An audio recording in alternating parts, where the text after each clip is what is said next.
আসি হচ্ছে বোলাগঞ্জ সাদা পাথর। আর আজকে সাদা পাথর পুরোটা ঘুরে দেখলাম। আর এখন যাচ্ছি হচ্ছে রাতারগুল ঘোরার জন্য। আচ্ছা, রাতারগুল যদি যাই ওখানে এখন দেখার মতো কিছু আছে? পানি টানে আছে মোটামুটি বন, সুন্দর সুন্দরবনের মতো, সুন্দরবনের মতো পরিবেশ আছে। আচ্ছা, যাই হোক, আসছি যেহেতু ঘুরে যাই, প্রয়োজনে বর্ষা আবার আসবো, অসুবিধা দেখি। তো এখন যাচ্ছি হচ্ছে রাতারগুল। আর রাতারগুল আমরা ভোলাগঞ্জ থেকে কিভাবে রাতারগুল যাচ্ছি সেই দৃশ্যটা আপনাদেরকে এখন ঘুরে দেখাবো ইনশাআল্লাহ। আমরা এখন একটা সিএনজি নিলাম, আর সিএনজি ভাড়া হচ্ছে পার পার্সন 150 টাকা করে। তো ভোলাগঞ্জ থেকে আপনারা রাতারগুল যাওয়ার জন্য এখানে সিএনজি পাবেন, আর সিএনজি পার পার্সন রাখে হচ্ছে ওনারা 150 টাকা করে। আর আমরা এখন রওনা দিচ্ছি। বিসমিল্লাহির রহমানির রহিম। চলো মামা যাই। আল্লাহু আকবার। এবারে গন্তব্য হচ্ছে রাতারগুল। যদি আপনি কখনো ভোলাগঞ্জ সাদা পাথর ঘুরতে আসেন আর আপনার পরিকল্পনা থাকে যে ভোলাগঞ্জ সাদা পাথর ঘুরে দেখার পরে আপনি রাতারগুল সোয়ান ফরেস্ট ঘুরতে যাবেন, তাহলে আপনি ভোলাগঞ্জ সাদা পাথরের ঠিক সামনে থেকেই আপনি এখান থেকে সিএনজি পেয়ে যাবেন। আর আপনি যদি একা হন তাহলে এখান থেকে জনপ্রতি ভাড়া নেবে হচ্ছে 150 টাকা। আমাদেরকে খুব দূরের একটা রাস্তা পাড়ি দিতে হয়েছে। কি জানেন? সাহেবের বাজার না, এটা হচ্ছে সিলেট সাহেবের বাজার। যেমনটা বলছিলাম, ভোলাগঞ্জ সাদা পাথর থেকে রাতারগুল সোয়ান ফরেস্ট কিন্তু খুব একটা কাছে ছিল না। যদিও অনেকেই বলে যে দুটা প্লেস খুবই কাছাকাছি, কিন্তু প্রায় 1 থেকে 1.5 ঘন্টা সময় লেগেছিল আমাদের সিএনজিতে করে যেতে। তো বুঝতেই পারছেন। যাই হোক, আমরা এখন এসে পৌঁছে গেছি রাতারগুল সোয়ান ফরেস্ট। তো আমি চলে আসলাম হচ্ছে রাতারগুল ঘোরার জন্য। আর এটা পুরাটাই হচ্ছে কি একটা গ্রামের ভিতরে। এটার নাম হচ্ছে রাতারগুল সোয়ান ফরেস্ট। এখানে আসার পরে জানতে পারলাম যে ওনারা 5 থেকে 6 জনের নৌকা ভাড়া দেয়। এটার দাম হচ্ছে কি 750 টাকা। আর স্টুডেন্ট আইডি থাকলে তখন আবার আপনাকে সরকারি যেই ওটাকে 58 টাকা যদি স্টুডেন্ট আইডি নিয়ে আসেন তাহলে ওখান থেকে 28 টাকা ছাড় পাবেন। তো এখন আমরা নৌকা ভাড়া করব। আর এখানে অবশ্যই যে কটা স্পট আছে প্রত্যেকটা স্পটে আপনাকে একা ঘুরতে পারবেন না, আপনাকে টিম নিয়ে যেতে হবে, কারণ একা ঘুরলে অনেক কষ্ট হয়ে যায়, মানে বাজেটের ট্যুর আর হয় না। আর একা যদি আসেন অবশ্যই আপনার এখানে ঘোরার জন্য গ্রুপ পেয়ে যাবেন। যেমন আমি এখন একা এসেছি, কিন্তু আমি একটা গ্রুপের সাথে এখন অ্যাড হয়ে যাচ্ছি। তো এটাই হচ্ছে গিয়ে নৌকা ঘাট। আর আমরা এই মুহূর্তে আছি হচ্ছে 4 জন। আমরা 4 জন মিলে যাচ্ছি। আর নৌকা বেশি নাই এখন, যেহেতু আসলে বিকেল, এখন মানুষও খুব বেশি দিকে আসে না। আপনাদের ঘাট মোট কয়টা? 3টার যে কোনো ঘাট থেকে ছাড়ুক ওই একই জায়গায় যাবে। তো আমাদের নৌকা এখন ঘাট থেকে ছাড়লো, রাতারগুলের দিকে আমরা এখন যাচ্ছি। আর আপনারা দেখলেন যে আমরা ভোলাগঞ্জ সাদা পাথর থেকে আসলাম হচ্ছে রাতারগুল ঘোরার জন্য। নৌকাঘাট থেকে আমাদের নৌকা এখন রওনা দিয়েছে রাতারগুল সোয়ান ফরেস্টের উদ্দেশ্যে। এখান থেকে প্রায় 1/2 কিলোমিটার রাস্তা আমাদেরকে পাড়ি দিতে হবে। তবে এটি হচ্ছে নদীপথের রাস্তা। আমরা যখন ভিতরের দিকে প্রবেশ করছিলাম তখন এই নৌকাগুলো ভিতরে ঘোরা শেষ করে বের হয়ে আসতেছিল।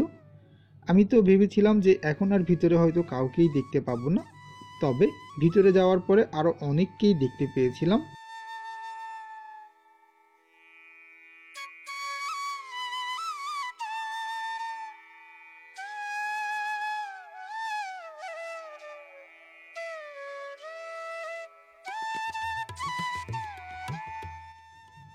এই বনের ভিতরে প্রবেশ করার জন্য 3টি ঘাট রয়েছে। আপনি 3টি ঘাটের যে কোনো একটি ঘাট থেকে খুব সহজেই নৌকা ভাড়া করে চলে আসতে পারেন রাতারগুল সোয়ান ফরেস্ট ঘুরে দেখার জন্য। রাতারগুল সোয়ান ফরেস্ট বা রাতারগুল জলাবন বাংলাদেশের একমাত্র মিঠা পানির জলাবন এবং বন্যপ্রাণী অভয়ারণ্য, যা সিলেটের গোয়াইন ঘাটে অবস্থিত।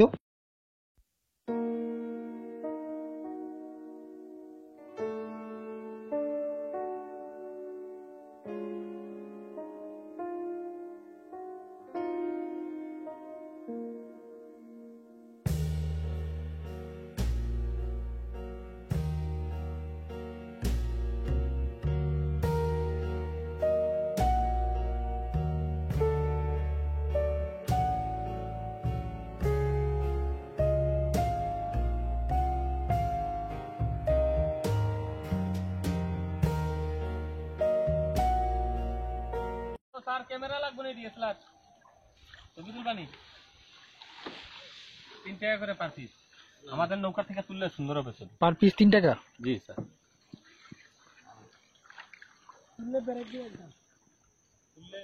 ক্যামেরা কত করে উঠাও? 3 টাকা করে। এক পিস 3 টাকা।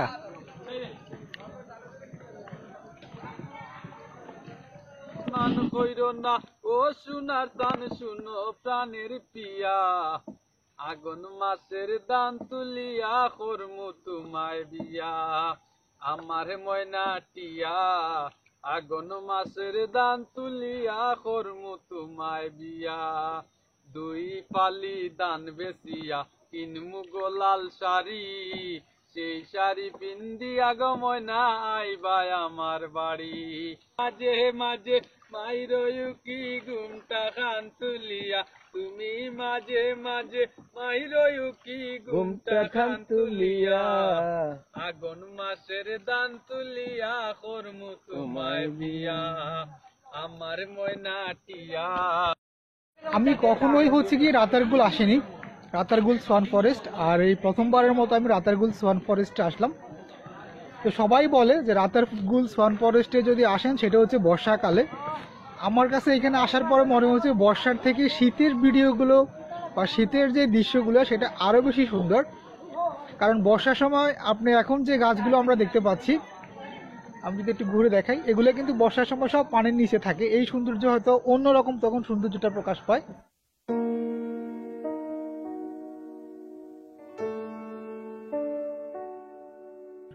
রাতারগুল সোয়ান ফরেস্ট বা রাতারগুল জলাবন বাংলাদেশের একমাত্র মিঠা পানির জলাবন। এই জলাবনে সবচেয়ে বেশি জন্মায় হচ্ছে করজ গাছ। এটি শুধু বাংলাদেশ নয়, এটি পৃথিবীর মাত্র কয়েকটি জলাবনের মধ্যে অন্যতম একটি। কি নৌকা চালাতে পারো? জি, আমি নৌকা চালাই গান। গান গাইতে পারো? দেখি গাও তো।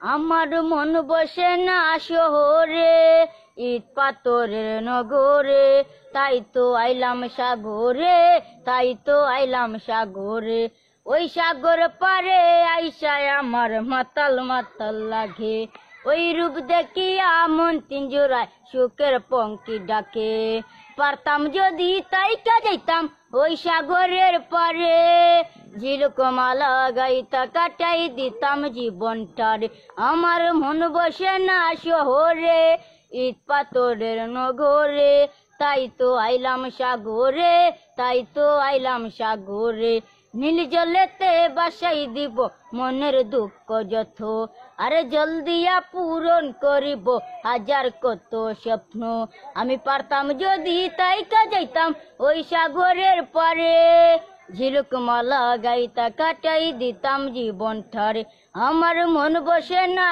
শহরে, ইট পাথরের নগরে, তাই তো আইলাম সাগরে, তাই তো আইলাম সাগরে। Thank you. তো আপনারা যদি কখনো রাতারগুল আসেন তাহলে হচ্ছে গিয়ে এই টুপিগুলো ভাড়া নিতে পারেন। এগুলা 20 টাকা করে ওনারা ভাড়া দেয়। আর আমি এই মুহূর্তে রাতারগুল সোয়ান ফরেস্টে একটু ঘুরে দেখার চেষ্টা করছি, যেহেতু এখানে এখন পানি নেই, তার জন্য এখানে এখন এই বনের ভিতরে কিন্তু সবাই নামতেছে এবং ঘুরে সবাই দেখতেছে। অনেকেই বনের ভিতরের দিকে চলে গেছে, আমি এই পাশটাই এখন একটু ঘুরে দেখছি। আর এখানে হচ্ছে গিয়ে মূলত জল আছে, আর এখানে হচ্ছে গিয়ে দেখতে পাচ্ছেন এখানে নৌকা চলছে। তার আমরা এখন ডাঙ্গাতে আছি, আর ডাঙ্গার পাশটা আমরা এই মুহূর্তে ঘুরে দেখছি। আমরা ভিতরে চলে আসছি, আর এখানে আসার পরে যেটা দেখছি দেখে আমি পুরাই অবাক, বলতে পারেন আমি সারপ্রাইজড হয়ে গেছি। ঠিক পিছনেই হচ্ছে গোয়াইন নদী, আর অবশেষে গোয়াইন নদীটাও এসে দেখে গেলাম। আলহামদুলিল্লাহ, খুব ইচ্ছা ছিল গোয়াইন নদী দেখা, আর আজকে চলে আসছি গোয়াইন নদী দেখার জন্য। রাতারগুলে এসে যেই পরিশ্রম করে আমরা এসেছিলাম সাদা পাথর থেকে, এখানে আসার পরে মনে হচ্ছে যে আলহামদুলিল্লাহ সেটা সফল হয়েছে। আর এই মুহূর্তে দাঁড়িয়ে আছি হচ্ছে গোয়াইন নদীর পাড়ে। নৌকা ভাড়া দেওয়া হয় এখানে গোয়াইন নদীতে। এই নৌকাগুলো কোথায় যায়? এগুলা নৌকা যে প্রথম ঘাট আছে মোটর ঘাট বলা হয়, এই ঘাট থেকে ওই নৌকা নিয়ে পর্যটক ওখানে আসে, ওখান থেকে আসিয়া ভিতরে ডিঙ্গি নৌকা নিয়ে যায়। ও আচ্ছা, ঘাট থেকে এখানে আসছে, এখানে ডিঙ্গি নৌকা নিয়ে রাতারগুলো এখন তারা ঘুরে দেখবে। ওখান থেকে ভিতরে গেল। ওই ঘাটের নাম কি ওনারা যেখান থেকে আসছে? এখানে মোটর ঘাট বলে, মোটর বাজার, মোটর ঘাট। মোটর বাজার বা মোটর ঘাট। মোটর ঘাট থেকে যারা আসবে প্রথমে ডিঙ্কি নৌকা নিয়ে জি, গয়েন নদীর এই জায়গাটাতে আসতে হবে। এটা গয়েন নদী না? এটা গঞ্জ নদী। এটা গেছে মোট এবার কত দূর চলে গেছে? এর সুরমা কুচিয়ারা ওইটা। আমার বন্ধু চিকন কালিয়া দেখো আসিয়া, ওই আমি কেমন আছি পরের ঘরে তোমার পাশরিয়া, দেখো আসিয়া যদি দেখার ইচ্ছা হয় তোমার নিঠুর মনে লয়, রাতার গুলের গাছে আইসো দুপুরের সময়, আমি জল ভরিবার চল করিয়া দেখবো নয়ন ভরিয়া, আমি জল ভরিবার চল করিয়া দেখবো নয়ন ভরিয়া, দেখো আসিয়া আমার বন্ধু চিকন কালিয়া দেখো আসিয়া, আমার নিঠুর মনে হর যদি পাই তোমার লাগল, কুলিয়া কইতাম তোমারে পরাণের কবর। বিকেল গড়িয়ে সন্ধ্যা হয়েছে অনেক আগেই, এবার ঘরে ফেরার পালা।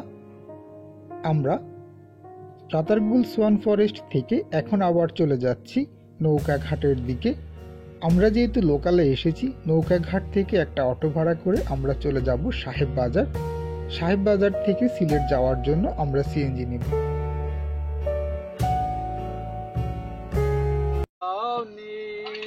বাড়ি আমার সিলেট বাবা লন্ডনী, চাচা তখন সৌদি আর মামা দুবাই, আমেরিকা তখন আমার আপন দুই ভাই, লেটেস্ট মডেল মোবাইল দিমু, লেটেস্ট মডেল মোবাইল দিমু, খাওয়াই মু বিরানি ও পুরি খো আমারে। তো আমি এই মুহূর্তে আসি হচ্ছে রাতারগুলে, আর ইতিমধ্যেই কিন্তু সন্ধ্যা দেখেই বুঝতে পারতেছেন। তবে এখানে আসার পর থেকে কিন্তু খুব ভালো একটা টাইম আমরা কাটিয়েছি, আর বিশেষ করে এখন তো আরো বেশি ভালো লাগতেছে সন্ধ্যা হওয়ার পরে, মানে আনবিলিভেবল। আপনি এই সময়টা যদি রাতারগুলো কাটাতে পারেন, আমার মনে হয় এটা আপনার জীবনের সবচেয়ে বেস্ট একটা মোমেন্ট হবে। মানে একদিকে হচ্ছে সন্ধ্যা, অন্ধকার, গাছ, তারপর হচ্ছে শিয়ালের ডাক, আর হচ্ছে পাখির কিচির মিচির শব্দ, তো সবকিছু মিলিয়ে একেবারে বেস্ট একটা টাইম। আমি এখন ডাঙায় চলে আসছি, আর এখন তো অন্ধকার দেখেই বুঝতে পারছেন। এখন উপরের দিকে যাচ্ছি, আর চারটাকে দেখেন একবার, খুব সুন্দর দেখাচ্ছে এই মুহূর্তে। তা আমি চেষ্টা করেছিলাম আজকের এই ভিডিওর মাধ্যমে রাতারগুল সোয়ান ফরেস্ট আপনাদেরকে ঘুরে দেখানোর জন্য। ভিডিওটি দেখার জন্য সবাইকে অনেক ধন্যবাদ। সবাই ভালো থাকবেন।